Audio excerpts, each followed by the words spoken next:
today again we have with us your spiritual companion, Shri Narendra Malhotra ji. I welcome you, sir. Thank you, madam. Thank you very much. Sir, what according to you is truth, जिसको हम ब्रह्म सत्य और जगत मिथ्या भी बोलते हैं, या फिर हम बोल देते हैं सत्यम शिवम सुंदरम, और रियलिटी और ट्रुथ में क्या डिफरेंस है, या वो किस तरह से सेम है? Okay, madam. Okay, madam.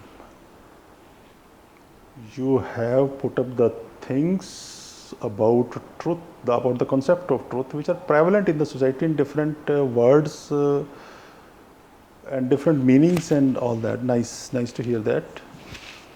So, one thing has been put in 4 variants. What is truth? ब्रह्म सत्य, जगत मिथ्या, सत्यम शिवम सुंदरम. ट्रुथ और रियलिटी में फ़र्क क्या है, ये दोनों क्या चीज़ें हैं? Okay, let me come to it. Truth पे आने से पहले मैं अनट्रुथ बताना चाहूँगा, जो कि ज़्यादा प्रिवेलेंट है सोसाइटी में. ट्रुथ के चक्कर में तो बहुत it takes long battle and long avenues to cross to reach the truth. Untruth हर गली में, हर घर में, हर मोहल्ले में प्रेवलेंट है. सच्चाई दा तो जमाना ही नहीं रहा. सच्चाई की तो बात ही ना करो, झूठ का बोलबाला है. कोर्ट के हिसाब के खिलाफ आ गया, कोर्ट में झूठ चलता है, पैसा चलता है, वगैरह वगैरह. हर चीज़ के बारे में, हर चीज़ में आपको झूठ नज़र आता है. सच्चाई कहीं नहीं नजर आती. ये हमारी सोसाइटी का सिनेरियो है.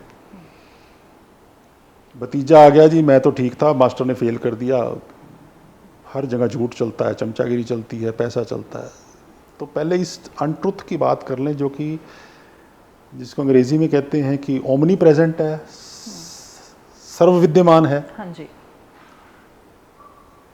अब आ जाएं ट्रुथ पे. इससे पहले थोड़ा रियलिटी को भी ले लेते हैं. रियलिटी की जो साइंटिफिक डेफिनेशन है कि reality is that which is visible with this eyes and which is palpable with this hands. मैंने सोफे को टच किया, ये एक रियलिटी में एक सोफ़ा है. मेरी आंखों ने देखा ही कुशन है, सोफ़ा है. मेरे हाथों ने भी टच किया. ये सारी बिल्डिंग्स हैं, सब ऑपरेटस है.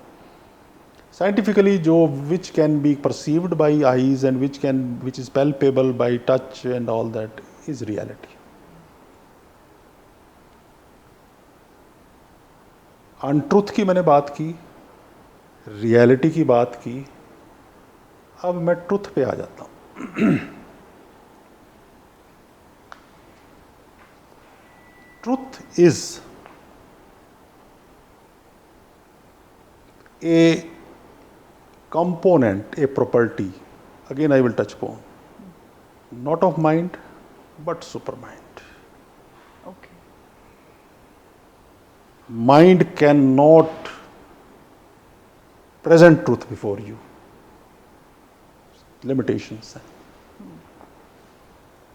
And you will be amazed to hear when I will use 2 new words here.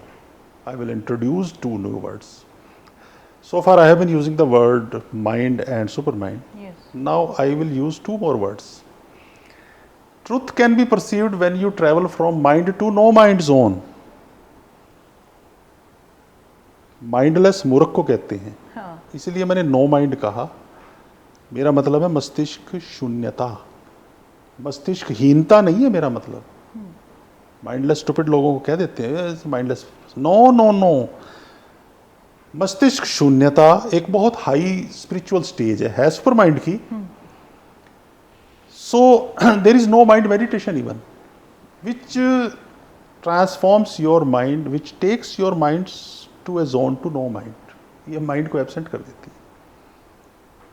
एक और टर्मिनोलॉजी यूज कर रहा हूं मैं, from mind to beyond mind. Mind से बाहर ले जाएगी. Okay.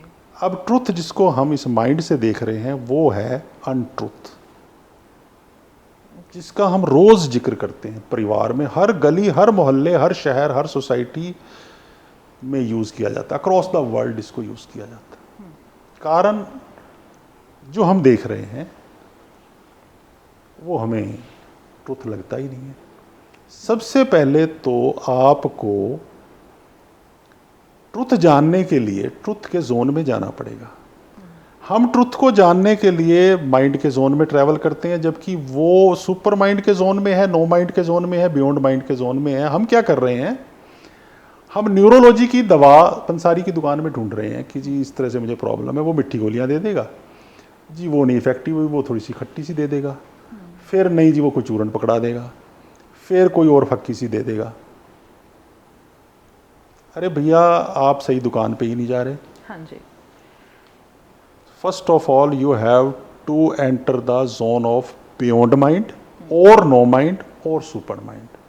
That is possible through meditative technique, supermind meditation and meditation in general. And then this intuitive center, which contains the characteristics of equipping you with super consciousness, collective consciousness, universal consciousness and cosmic consciousness, will reveal truth before you. And madam, whatever reality is all around, you are sitting here, I am sitting here, other people are sitting here, this is reality, this is also truth. हम satisfied नहीं हैं क्योंकि हमें untruth को समझने की आदत पड़ चुकी है। ट्रुथ रियलिटी ही है, रियलिटी ट्रुथ ही है। हमारे पास वो विजुअलाइजेशन नहीं है, वो रियलाइजेशन नहीं है, वो प्रैक्टिकलाइजेशन नहीं है, वो एक्चुअलाइजेशन करने की टेक्निक नहीं है। उस टेक्निक से गुजरेंगे तो फिर आपके सामने हर चीज़ एज ट्रुथ आ जाएगी। मैंने महाभारत का एग्जाम्पल एल्सवेयर दिया था कि सुपर कॉन्शियसनेस में जब भीष्म पितामह का वध अर्जुन ने किया था, कृष्ण ने करवाया था, कृष्ण क्योंकि सुपर कॉन्शियस थे, उनको अम्बा की पिछले जन्म की भी रियलिटी पता थी, उससे पिछले जन्म की भी थी, उनको उसकी अब की भी रियलिटी पता है, भीष्म पितामह की भी रियलिटी पता है, भीष्म पितामह को दंड भी देना है, भीष्म पितामह के अग्नि जन्म का भी देखना है। सारे काम उन्होंने सुपर कॉन्शियसनेस से किया था, वो ट्रुथ थी। अर्जुन ट्रुथ को नहीं देख पाया था। हमारा अर्जुन और कृष्ण वाला है, when we will equip our self with super consciousness और no mind zone, we will enter beyond mind zone, super mind zone, truth will appear. तमसो माँ ज्योतिर्गमा, ये वो अंधेरा है जिससे हम प्रेयर करते हैं ईश्वर को कि इस अंधेरे से हमें उजाले की तरफ ले चलो। Truth is enlightenment, untruth is ignorance caused and clouded by ego. हमारा ईगो किसी चीज़ को मानने को तैयार ही नहीं होता। जो हमारे मन को नहीं अच्छा लगता वो अच्छा है, वो ट्रुथफुल है, बाकी सब बेकार है। This is the major difference between. फिर आपने बात की कि जगत मिथ्या ब्रह्म सत्य। जगत भी सत्य है, ब्रह्म भी सत्य है। इस दुनिया में everything is will of God. कुछ भी ऐसा नहीं है, एक दिन चलता है शाम को ढलता है, कुछ भी ऐसा नहीं होने वाला which is not the reflection of the will of divinity and the will of the God. परमात्मा, ब्रह्म, वाहिगुरु, अकाल पुरुष, उनकी इच्छा से सब कुछ चल रहा है। ब्रह्म भी सत्य है, जगत भी सत्य है। हमारे पास वो पर्सपेक्टिव परसेप्शन नहीं है, इसलिए जगत मिथ्या नजर आता है। ओके। और अब आपने आखिरी बात जो पूछी, सत्यम शिवम सुंदरम क्या है? सत्य शिव का, परमात्मा का रिफ्लेक्शन है, एज आई सेड अर्लियर। जब ट्रुथ से आप इंट्रोड्यूस होते हो तो डिविनिटी से और परमात्मा से भी इंट्रोड्यूस तभी हो जाते हो। परमात्मा से इंट्रोड्यूस होने बिना ट्रुथ से नहीं इंट्रोड्यूस हो सकते, ट्रुथ से इंट्रोड्यूस हुए बिना परमात्मा से इंट्रोड्यूस नहीं हो सकते। तीसरा पार्ट सुंदरम रह गया मैडम। जब ट्रुथ आपके सामने आ जाती है, जब परमात्मा आपके सामने आ जाता है, तो अगलीनेस खत्म हो जाती है। आपके जो भी बुरे कर्म थे, जो अगली बन के आपके सामने होते थे, मेडिटेशन उनको बर्न डाउन कर देती है। वो सारी बीमारियां दूर होनी शुरू हो जाती हैं, ब्यूटी आपके सामने आनी शुरू हो जाती है। इस ब्यूटी के दो कॉन्सेप्ट्स हैं, दो वेरिएंट्स हैं। One is beauty in this world, फिर ब्यूटी ऑफ नेचर।